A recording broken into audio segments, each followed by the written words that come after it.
नमस्कार। उत्तर प्रदेश के पूर्वांचल की बात करें तो एक से एक बड़े बाहुबली हमेशा से चर्चाओं में रहे हैं। पॉलिटिकल तौर पर उनका दखल, उनका दबदबा देखने को मिलता रहा है। लेकिन एक बार फिर कह सकते हैं कि पूर्वांचल में एक बड़ी जोरदार भिड़ंत देखने को मिल सकती है, क्योंकि दो बड़े चेहरे आमने सामने आते हुए दिखाई पड़ रहे हैं। और ये दोनों चेहरों की अगर हम बात करें तो ये दोनों चेहरे हैं, एक ब्रजेश सिंह हैं जो बाहुबली नेता के तौर पर देखे जाते हैं। वहीं दूसरे चेहरे की बात करें तो ये चेहरे हैं धनंजय सिंह, और दोनों के बीच मामला जो है वो गर्मा गर्मी होता हुआ दिखाई पड़ता है, क्योंकि जौनपुर में एक तरीके से ब्रजेश सिंह की एंट्री हो रही है और इसमें राजनीति जो है अपने पूरे उबाल पर आती हुई दिखाई पड़ती है। क्योंकि एक कार्यक्रम में देखा गया जहां पर ब्रजेश सिंह, उनके बेटे जो है सिद्धार्थ सिंह की मौजूदगी नजर आई, और जिस तरह से जौनपुर क्षेत्र के अंदर उनकी एंट्री हुई है उस बात को लेकर तमाम सारे सवाल खड़े हो रहे हैं कि क्या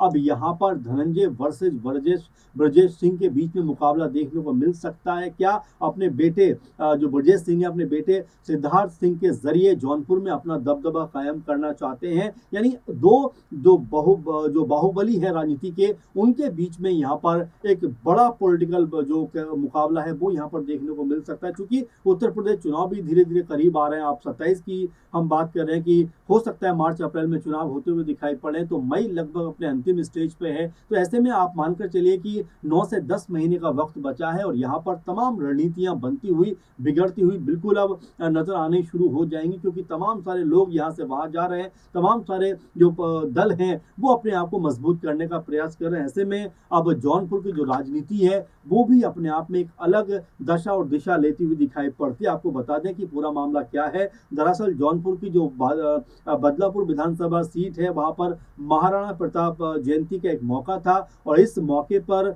पूर्व एमएलसी ब्रजेश सिंह और उनके बेटे यानी सिद्धार्थ सिंह एक साथ बैठे हुए नजर आए हैं। और इस दौरान ये सिर्फ बैठे हुए नजर नहीं आए, बल्कि इस दौरान पूर्व सांसद हरिवंश सिंह समेत तमाम बीजेपी के बड़े नेताओं ने उनका गर्म जोशी के साथ में स्वागत किया है, उनका वेलकम किया है। और इसके बाद ये कहीं ना कहीं माहौल बनता हुआ नजर आता है कि जौनपुर की जो राजनीति है वो ठाकुर लॉबी जो है अब दिखाई पड़ती है। और इसी तरह से जिस तरह से यहाँ पर ब्रजेश सिंह उनके बेटे सिद्धार्थ को स्वागत करके बैठाया गया है, उससे तो कम से कम ये साबित होता हुआ दिखाई पड़ता है कि जौनपुर की राजनीति में यहाँ बड़ा खेल हो सकता है, आने वाले दिनों में होता हुआ दिखाई पड़े। और ये भी हो सकता है कि यहाँ से सिद्धार्थ सिंह के चुनाव लड़ने की जो रणनीति है वो भी यहाँ पर जो है बनती हुई दिखाई पड़े, क्योंकि इससे पहले कृपा शंकर सिंह ने भी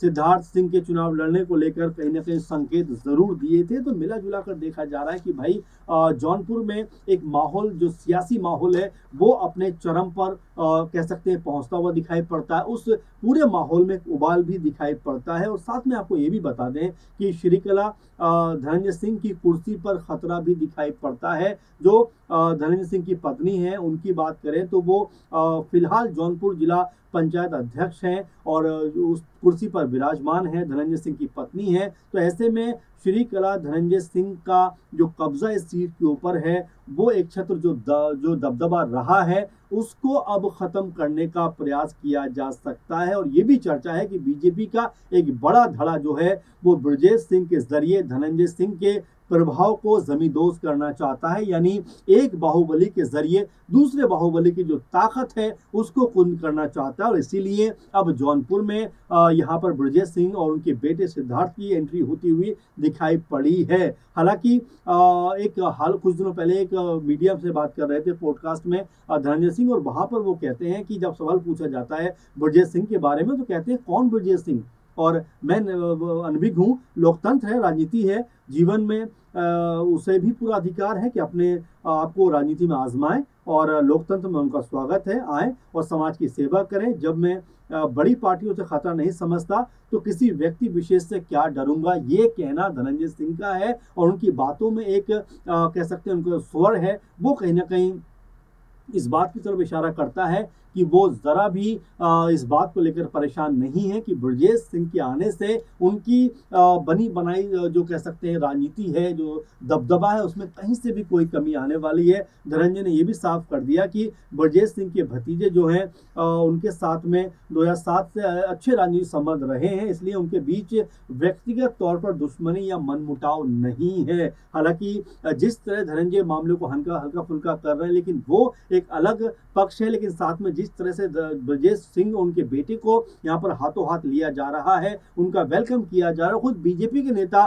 बड़े नेता उनका वेलकम कर रहे हैं, उससे ये मानकर चला जा रहा है कि धनंजय सिंह का जो अब तक एक छत्र राज था, दबदबा था, मजबूती दिखाई पड़ती थी, उसको यहाँ पर कुंद करने का प्रयास है। आपको बता दें कि जैसा बात भी कर रहे थे कि कैमरे के सामने तो भले ही धनंजय सिंह बेफिक्र दिखाई पड़ते हैं, कोई डर उनके चेहरे पे नजर नहीं आता, लेकिन अगर कैमरे से पीछे हटके की बात करें तो बिल्कुल इसमें कोई दो राय नहीं है कि सियासी तौर पर लगातार धनंजय सिंह के खिलाफ जो माहौल है वो बनता हुआ दिखाई पड़ रहा है। और यही वजह है कि यहाँ धनंजय सिंह की ताकत पे कहीं ना कहीं ये लग रहा है कि असर पड़ता हुआ दिखाई पड़ेगा। और यहाँ से अब धनंजय सिंह की जो अब तक की राजनीति रही है जौनपुर में, उसके ऊपर एक बड़ा कह सकते हैं कि दबाव कहीं ना कहीं उनको झेलना पड़ेगा, देखना पड़ेगा। आपको बता दें कि लगातार इस बात को लेकर माहौल बन रहा है कि ब्रजेश सिंह उनके बेटे को क्या यहाँ पर उतारा जा सकता है, क्या चुनाव प्रक्रिया में वो आगे बढ़ सकते हैं। जिला पंचायत अध्यक्ष की बात करें तो क्या उनका नाम भी निकलकर सामने आ सकता है। तो ये दो तीन चीजें हैं जो लगातार बढ़ती हुई दिखाई पड़ती हैं और जहां से ऐसा लगता है कि पूरा खेल जो है जौनपुर का वो यहाँ से बिगड़ता हुआ या बनता हुआ कह सकते हैं। किसी का बिगड़ेगा तो किसी का जरूर बनेगा। तो ऐसे में दो बाहुबलियों के बीच में जोरदार टक्कर देखने को मिलने वाली है। और वैसे भी हम लगातार देख रहे हैं कि बहुत सारे बड़े नेता यहाँ से वहां जाने का प्रयास कर रहे हैं। आप देखेंगे अब्बास अंसारी जो सुबह सपा से मऊ क्षेत्र से विधानसभा क्षेत्र से विधायक थे, अब वो भी सपा की तरफ जाते हुए नजर आते हैं। वो भी अब अखिलेश यादव की तरफ कह सकते हैं उनका रुझान दिखाई पड़ता है, क्योंकि जब मऊ क्षेत्र में पहुंचते हैं तो वो सुबह सपा की तरफ नहीं जाते, उनके दफ्तर नहीं जाते, बल्कि समाजवादी पार्टी के दफ्तर पहुंच जाते हैं। उसके बाद कहते हैं कि अगर मैं अखिलेश यादव जी से मिल भी लिया तो क्या मैंने कोई बड़ा गुनाह कर दिया, क्या मैं उनसे नहीं मिल सकता। यानी कि उनके भी सुर कहीं ना कहीं ये नजर आता है कि पूरी तरीके से बदले बदले से दिखाई पड़ते हैं। और ये बात लगातार देखी भी जा रही है कि बहुत सारे नेता जो हैं वो यहाँ से वहां जाने का प्रयास कर रहे हैं या फैसला करते हुए नजर आते हैं। लेकिन ये जो तकरार आपस में दिखाई पड़ती है, ये जो आपस में कह सकते हैं कि जो एक जो पॉलिटिकल तकरार है, पॉलिटिकल लड़ाई है, जिस तरह से यहाँ पर बढ़ती हुई नजर आती है, क्योंकि जौनपुर में ब्रजेश सिंह का इस तरह से बड़े लेवल पर वेलकम करना और वो भी बीजेपी के बड़े नेताओं के जरिए वेलकम करना कहीं ना कहीं इस तरफ इशारा करता है कि एक बीजेपी का एक धड़ा ऐसा भी है जो जाहिर बात है कि ब्रजेश सिंह को मजबूत करना चाहता है या उनको लाना चाहता है, ताकि धनंजय सिंह की जो ताकत लगातार मजबूत नजर आती है, एक तरफा ताकत दिखाई पड़ती है, उसको कमजोर किया जा सके। तो फिलहाल अगर हम जौनपुर जिला पंचायत चुनाव की बात करें आने वाले समय में, तो यहाँ पर भी कह सकते हैं बड़ा घमासान मचता हुआ दिखाई पड़ेगा, क्योंकि अभी तो फिलहाल धनंजय सिंह की पत्नी जो है श्रीकला धनंजय सिंह जी, उनका इस पे कब्जा है। लेकिन क्या यहाँ पर अब ब्रजेश के बेटे जो है सिद्धार्थ, क्या वो यहाँ पर बड़ा चेहरा बन के उभर सकते हैं और क्या उनके पक्ष में एक माहौल बनता हुआ नजर आ सकता है। क्योंकि जिस तरह से अब तक देखा गया जौनपुर में कि जो कद है धनंजय सिंह का वो काफी मजबूत रहा है और ठाकुर लॉबी भी कहीं ना कहीं अब यहाँ पर एक तरीके से ब्रजेश सिंह को समर्थन करती हुई दिखाई पड़ती है। तो फिलहाल अभी चूंकि उत्तर प्रदेश का राजनीतिक माहौल बनना शुरू हुआ है, अब जिस तरह चुनाव को हम देख रहे हैं धीरे धीरे नजदीक आ रहा है, उसी तरह से यहाँ पर जो पॉलिटिकल हलचलें हैं वो बनती हुई और यहाँ पर अलग तरह के समीकरण बनाती हुई दिखाई पड़ती है। अब ऐसे में अगर जौनपुर क्षेत्र में ब्रजेश सिंह की एंट्री होती है तो धनंजय सिंह के लिए क्या बड़ी चुनौती नहीं होगा। वो मीडिया में तो जरूर कहते हैं कि उनके आने से हमें कोई फर्क नहीं पड़ेगा, कौन ब्रजेश सिंह, इस तरह की बातें करते हुए नजर आते हैं। लेकिन अगर बीजेपी का एक धड़ा ब्रजेश सिंह के सपोर्ट में रहता है, चला जाता है या उनको ही चुनाव लड़ाता है, तो धनंजय सिंह की ताकत यहाँ पर खत्म हो सकती है। क्योंकि जैसा हमने आपको बताया कि एक धड़ा ऐसा जरूर है जो ब्रजेश सिंह के जरिए धनंजय सिंह के प्रभाव को खत्म करना चाहता है या कमजोर करना चाहता है। अब इसको लेकर आप क्या सोचते हैं कि क्या वाकई अब जौनपुर की जो सीट है या जौनपुर की जो राजनीति है, क्या उसमें कोई बड़ी खलबली मचती हुई दिखाई पड़ने वाली है? आने वाले चुनावों को देखते हुए, मद्देनजर रखते हुए क्या कोई बहुत बड़ा असर ब्रजेश सिंह के आने से या उनके पहुंचने से, उनकी एंट्री से जौनपुर में पड़ता हुआ दिखाई पड़ेगा? और क्या दोनों ब्रजेश सिंह और धनंजय सिंह आपस में तकरार करते हुए नजर आएंगे? यानी अब पॉलिटिकल तौर पर जौनपुर में दो बाहुबलियों के बीच में मुकाबला होता हुआ दिखाई पड़ेगा और ये जो लड़ाई होगी बेहद दिलचस्प होती हुई दिखाई पड़ेगी। अब इसको लेकर आप क्या सोचते हैं कि जौनपुर में जिस तरह से दो बाहुबलियों के बीच में अब मुकाबले की सुगबुगाहट दिखाई पड़ने लगी है, तो क्या ये जो सियासी जंग है आने वाले दिनों में बढ़ती हुई दिखाई पड़ेगी? अपना कमेंट जरूर करिए। फिलहाल इस प्रोग्राम में इतना ही। आप लगातार बने रहें। धन्यवाद।